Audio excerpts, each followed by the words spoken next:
Hello everyone, welcome to the new word with IITN thinking.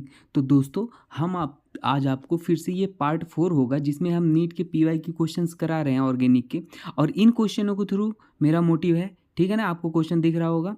इन क्वेश्चनों के through हम आपको concept सिखाएंगे और टू द पॉइंट चीज़ें बताएंगे। जो भी ट्रिक टेक्निक आएगा ना, हम एक एक आपको बताएंगे, आप नोट करते चलना, ठीक है। बिना टाइम वेस्ट किए एक एक क्वेश्चन को सॉल्व करेंगे प्रॉपर तरीके से, ठीक है। तो चलो स्टार्ट करते हैं सॉल्व करना, और क्वेश्चन के थ्रू कॉन्सेप्ट सिखाएंगे ना। थियरी पार्ट बहुत कम ही होगा। चलो स्टार्ट करते हैं। तो पहला क्वेश्चन यही था दोस्तों। इस क्वेश्चन में आपको बताना था कि total number of aromatic compound, ये कंपाउंड आपको गिवन थे, आपको इनमें पहचानना था कि एरोमेटिक कंपाउंड कौन कौन से होंगे।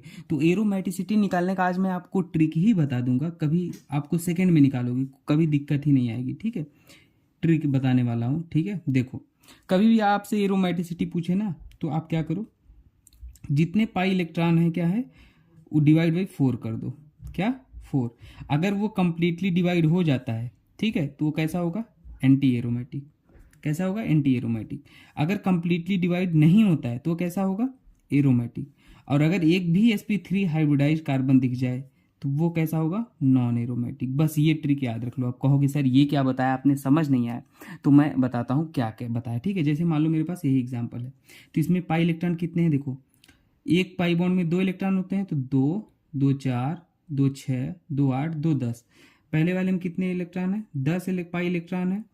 डिवाइड बाई क्या कर दो? 4। तो कंप्लीटली डिवाइड हो रहे हैं, देखो, 2 5 जा 10, 2 2 जा 4, तो ये कंप्लीटली डिवाइड नहीं हो रहे हैं, ठीक है। अगर कंप्लीटली डिवाइड नहीं हो रहे हैं तो ये कैसा होगा? एरोमेटिक होगा, ठीक है। समझ गए? तो पहला कंपाउंड क्या हो गया? एरोमेटिक हो गया। अब दूसरा ऐसे निकाल लो, दूसरे में कितने पाई इलेक्ट्रॉन है? 4 पाई इलेक्ट्रॉन है, दिख रहा है। 2 2 4, डिवाइड बाई क्या कर दो? 4। तो ये कंप्लीटली डिवाइड हो गए, तो ये कैसा हो जाएगा? एंटी एरोमेटिक हो जाएगा। क्या? Anti aromatic. और एंटी एरोमेटिक कॉन्सेप्ट ऐसे भी याद रखना है, एंटी एरोमेटिक 4 कामा 8 कामा 12 इतने इलेक्ट्रॉन होते हैं उसमें। जैसे देखो 2 4 इलेक्ट्रॉन है ना, और वो इसमें कंजुगेशन भी होता है। क्या होता है? कंजुगेशन। और ये स्ट्रक्चर कैसा होता है? प्लेनर होता है, ठीक है ना। तो ये एंटी एरोमेटिक का तरीका है निकालने का। कभी कभी एक एक्सेप्शन केस आएगा, वो मैं सिखाऊंगा आपको, ठीक है ना। अभी चलो बताते हैं। अब इसमें देखो कैसे निकालोगे, तो इसमें 2 2 4, और ये क्या है? 2 6, क्योंकि ये कंजुगेशन में जा रहा है ना, तो इसको भी इलेक्ट्रॉन, नेगेटिव चार्ज मतलब 2 इलेक्ट्रॉन, ठीक है। तो 2 2 4 2 6, तो 6 पाई इलेक्ट्रॉन डिवाइड बाई 4, तो ये कंप्लीटली डिवाइड नहीं हो रहा है, तो ये क्या हो जाएगा? एरोमेटिक हो जाएगा, ठीक है। ये भी हमारा एरोमेटिक हो जाएगा, ये हमारा एंटी एरोमेटिक हो जाएगा। अब ये वाला आप याद रख लेना, ये आपको 2 2 4 2 6 2 8 8 है, डिवाइड बाई 4 हो जाएगा, 4 2 जा 8। लेकिन आप इसे एंटी एरोमेटिक नहीं कहोगे, ये क्या हो जाएगा? Non aromatic. क्यों नॉन एरोमेटिक हो जाएगा? मैंने बोला था एंटी एरोमेटिक में क्या होता है? प्लेनर होता है स्ट्रक्चर, लेकिन ये कैसा होता है? टब टब शेप का स्ट्रक्चर होता है इसका। क्या? Tub shape. तो इसलिए नॉन एरोमेटिक होता है ना, याद रख लेना इसको, ठीक है। अब ये क्या हो जाएगा? 2 और नेगेटिव चार्ज को 2 इलेक्ट्रॉन काउंट करोगे तो ये क्या हो जाएगा? Anti aromatic. क्या हो जाएगा? एंटी। और ये वाला एरोमेटिक हो जाएगा, क्योंकि 2 इलेक्ट्रॉन है, डिवाइड बाई 4 करोगे तो कंप्लीट 1/2 आ जाएगा, तो ये कंप्लीटली डिविजिबल नहीं है, तो एरोमेटिक। और ये भी हमारा एरोमेटिक होगा। 2 2 4 2 6 2 8 2 10 2 12 2 14, ठीक है। ये नेफ्थलीन है, इसको एंथ्रासिन बोलते हैं, ठीक है। तो टोटल कितने कंपाउंड है जो कि एरोमेटिक है? 1 2 3 4। तो टोटल हमारे कितने कंपाउंड है? 4 कंपाउंड है जो कि एरोमेटिक है, ठीक है। बाकी एरोमेटिसिटी का ट्रिक का वीडियो है प्रॉपर, उसमें ढेर सारे क्वेश्चन सॉल्व करा रखे हैं, उसको आप देख सकते हो, ठीक है। अगर डाउट आ रहा है फिर भी तो चलो हम दूसरे क्वेश्चन को सॉल्व करते हैं, ठीक है। पेज पलटते हैं। इसमें बोला था कि which of the following so geometrical isomerism. तो आज इसका मैं ट्रिक बताने वाला हूँ, कॉन्सेप्ट बताने वाला हूँ। आज के बाद से इसको क्वेश्चन को आप गलती मत करना, ठीक है। देखो, सबसे पहले क्या किया करो, जो डबल बॉन्ड हो ना, उससे 4 अगर ग्रुप अटैच्ड हैं, इसे देखो, ये BCD, तो जो कंडीशन फॉर GI होता है, condition for geometrical isomerism show करने के लिए होता है, वो क्या होना चाहिए? A must be not equal to B, C must be not equal to D, ये होना चाहिए, ठीक है। और A और C इक्वल हो सकते हैं, B और D भी इक्वल हो सकते हैं, लेकिन ये कंडीशन होना चाहिए, तो ज्योमेट्रिकल आइसोमेरिज्म शो होगा, ठीक है। तो देखो यहाँ पे क्या है, A की जगह हमारा मिथाइल है, ये A है, और ये हमारा B है, तो ये नॉट इक्वल टू B है, ठीक है। ये हमारा C है, ये हमारा D है, C not equal to D, तो ये ज्योमेट्रिकल आइसोमेरिज्म का कंडीशन सेटिस्फाइड कर रहा है, तो इसलिए ये शो करेगा, ठीक है। ये करेगा कि नहीं? देखो यहाँ डबल बॉन्ड ये है, देखो यहाँ ए भी सेम है, बी भी सेम है, ए और बी हाइड्रोजन, तो ये तो करेगा ही नहीं, ठीक है। और कहीं भी ये डबल बॉन्ड है तो यहाँ पे दो ग्रुप सेम हो गए तो ये भी नहीं करेगा। तो ज्योमेट्रिकल आइसोमेरिज्म शो कौन करेगा, केवल ये करेगा। बाकी डिटेल में मैंने पढ़ा रखा है, optical isomerism, geometrical isomerism playlist में देखना, 26 मिनट की वीडियो में सब कुछ बता रखा है। ज्योमेट्रिकल आइसोमेरिज्म का भी ऐसे 15-16 मिनट की वीडियो में हर वैरायटी की प्रॉब्लम बता रखे हैं, हर variety, cycloalkane, alkene, spiro system, bicyclo, ठीक है ना, सारे जो भी हैं आपको पता लग जाएगा, ठीक है। चलो नेक्स्ट क्वेश्चन बताते हैं जो कि बॉइलिंग पॉइंट का कॉन्सेप्ट है, ठीक है। अगला क्वेश्चन था बॉइलिंग पॉइंट से रिलेटेड। तो बॉइलिंग पॉइंट का भी मैं कॉन्सेप्ट आपको पहले बता देना चाहता हूँ। जैसे मान लो मेरे पास एक क्या था, मैं हाइड्रोजन को नहीं दिखा रहा हूँ, एन हेप्टेन करके लिखा था, 7 कार्बन, 1 2 3 4 5 6 7, ये एन हेप्टेन था और एन हेक्सेन भी था, उसको भी लिख लेते हैं, ठीक है। 6 कार्बन हेक्सेन हो गया। उसके बाद 2 मिथाइल ब्यूटेन था, तो 2 मिथाइल ब्यूटेन, 2 पे हम मिथाइल लगा लिए, ब्यूटेन मतलब 4 कार्बन, 1 2 3 4, 2 मिथाइल ब्यूटेन, ठीक है। और 2 मिथाइल प्रोपेन भी था, तो 3 कार्बन प्रोपेन, 2 पे मिथाइल लगा दिए, ठीक है। एक और था, एक ब्यूटेन था केवल, तो ये ब्यूटेन है, ठीक है। ये A B C D E. अब देखो मैं जो कॉन्सेप्ट आपको सिखाने वाला हूँ बॉइलिंग पॉइंट का, हमेशा याद रख रहे हैं। जो बॉइलिंग पॉइंट होता है ना, सबसे पहले तो वो क्या होता है, directly proportional to number of carbon, number of carbon, ठीक है, मतलब सरफेस एरिया बोल लो आप, ठीक है ना। बॉइलिंग पॉइंट, ये दूसरा पॉइंट लिख लो, या दूसरे पहले एक पॉइंट में सरफेस एरिया लिख लो, दूसरे पॉइंट पे नंबर ऑफ कार्बन, कितने जितने ज़्यादा नंबर ऑफ कार्बन या कार्बन चेन जितनी बड़ी होगी, ठीक है ना। और boiling point inversely proportional to क्या देख लेना, ब्रांचिंग। सीरियल वाइज कॉन्सेप्ट देखना, सबसे पहले ये ऐसे लगाना, ठीक है। अब देखो जैसे मान लो अभी क्वेश्चन के थ्रू क्लियर हो जाएगा सारी चीज़ें।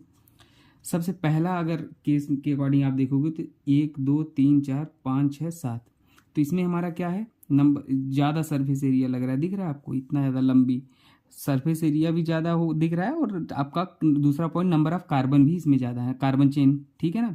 तो ये तो हमारा सबसे पहले हो जाएगा, ठीक है। अब आप कहोगे उसके बाद सबसे ज़्यादा कार्बन कहाँ दिख रहा है, बी में, हेक्सेन है ना, तो बी में लग रहा है। अब मैटर फंसेगा सी डी ई में। तो अब देखो, अगर एक बात तो क्लियर है, हमारा क्या क्लियर है बोलो, डी वाला सबसे लास्ट में होगा। क्यों होगा लास्ट में, क्योंकि हमारे डी वाले में ये देखो 1 2 3, ये जो चेन है ना वो छोटी है, ठीक है ना। और यहाँ पे 1 2 3 4, 1 2 3 4, तो एक बात तो क्लियर होगी, इस सब में 4 कार्बन है, इन सब में क्या है, 3 कार्बन है, तो ये वाला हमारा पीछे हो जाएगा, डी वाले को पीछे कर दो। अब देखो बात फंसता है इसमें और इसमें कहोगे सर इसमें तो ब्रांचिंग है, और ब्रांचिंग में आपने बोला कि ब्रांचिंग अगर है तो उसमें बॉइलिंग पॉइंट क्या हो जाएगा, ब्रांचिंग जितना ज़्यादा बॉइलिंग पॉइंट उतना कम। तो इसमें कहोगे ब्रांचिंग एक भी नहीं है, ठीक है। और कहोगे सर इसमें ब्रांचिंग है, तो क्या इसका बॉइलिंग पॉइंट क्या हो जाएगा, ज़्यादा हो जाएगा, और इसका कम हो जाएगा। तो ध्यान देना, अब याद रख लेना, अगर मान लो पैरेंट चेन जो है 1 2 3 4, और इसमें पैरेंट चेन क्या है 1 2 3 4, पैरेंट चेन में सेम कार्बन है, और अगर बगल से कोई ब्रांचिंग निकला है, ठीक है ना, ब्रांचिंग निकला है, तो याद रख लेना उसका हम surface area number of carbon chain को मानेंगे, इसको मानेंगे कि क्या है, इसका बॉइलिंग पॉइंट ज़्यादा है। याद रख लेना क्या मैंने बोला, अगर पेरेंट चेन में कार्बन क्या सेम है, वो एक में ब्रांचिंग निकला है, तो ब्रांचिंग वाला जो होगा ना उसका ज़्यादा होगा। अब बात करोगे इसमें और इसमें, तो अभी इस केस में देखो पेरेंट चेन में कितने कार्बन है, 1 2 3, इसमें कितने कार्बन है, 1 2 3 4, तो इस केस में हमारा, इस केस में अब क्या लगाओगे, इसमें हमारा क्या है, ब्रांचिंग है, दिख रहा है आपको, ब्रांचिंग है। तो अगर इसमें हमारा ब्रांचिंग है तो ये वाला हमारा क्या हो जाएगा, पहले हो जाएगा, ये मतलब ये ई वाला हमारा क्या हो जाएगा, पहले हो जाएगा, ध्यान देना, और डी वाला सबसे बाद में हो जाएगा। ये हमने गलत बता दिया था, मतलब इसमें वाले में क्या, इस केस में ई वाला हमारा पहले हो जाएगा। क्यों पहले हो जाएगा, क्योंकि इसमें 1 2 3 4, और इसमें क्या है, ब्रांचिंग है, तो ब्रांचिंग निकला तो बॉइलिंग पॉइंट कम हो जाएगा, ठीक है। जितना ज़्यादा ब्रांचिंग बॉइलिंग पॉइंट कम। अब इसमें देखो कार्बन कितने थे, 1 2 3 4, तो 4 कार्बन थे इसमें, 1 2 3, तो 4 वाले को हम ज़्यादा मान लिए, ठीक है, ई।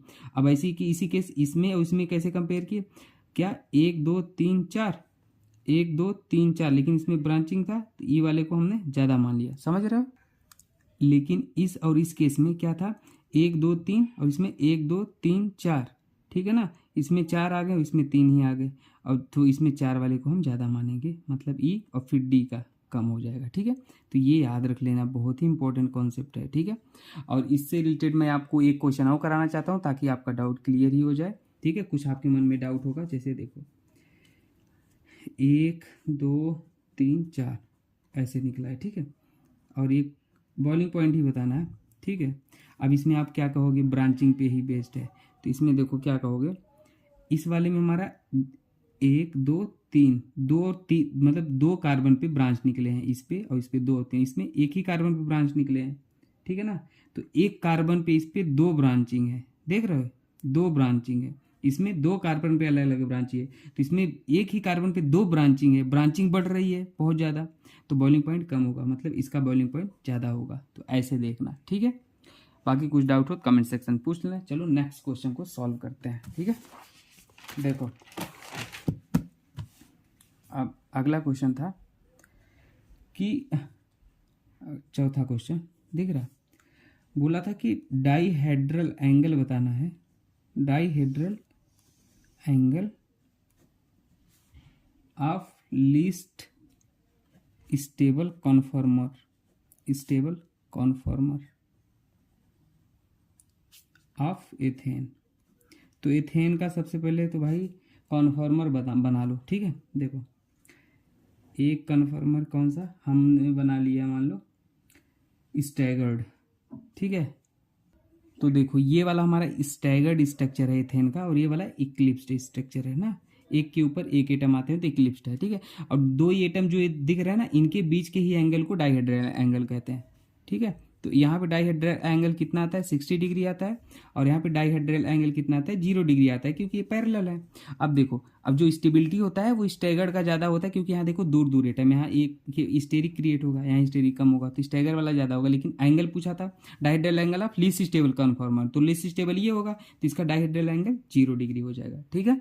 बाकी इस पर भी मैंने डिटेल में वीडियो बना रखा है, सारे वैरायटी की प्रॉब्लम ले रखे, वहाँ पे आपको डिटेल में 15 मिनट का वीडियो होगा, सब वैरायटी क्लियर हो जाएंगे ना सारे, तो वहाँ पे देखना, ठीक है। चलो लास्ट क्वेश्चन सॉल्व करते हैं आज का। लास्ट क्वेश्चन हमारा एंटी मार्कोनिक ऑफ रूल पे बेस्ड था, अच्छा क्वेश्चन था ये भी। Addition reaction HBr in presence of, देखो वहाँ पे C6H5 CO twice O2 given था, तो बस आपको पहचाना था ये परऑक्साइड है।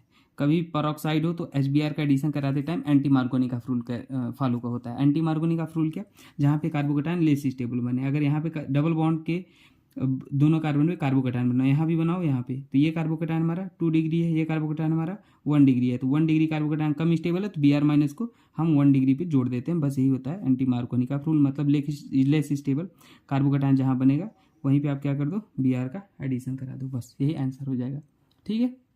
बाकी कुछ डाउट हो तो कमेंट सेक्शन पूछ लेना, मिलते हैं नेक्स्ट वीडियो में दोस्तों, ठीक है। Thank you.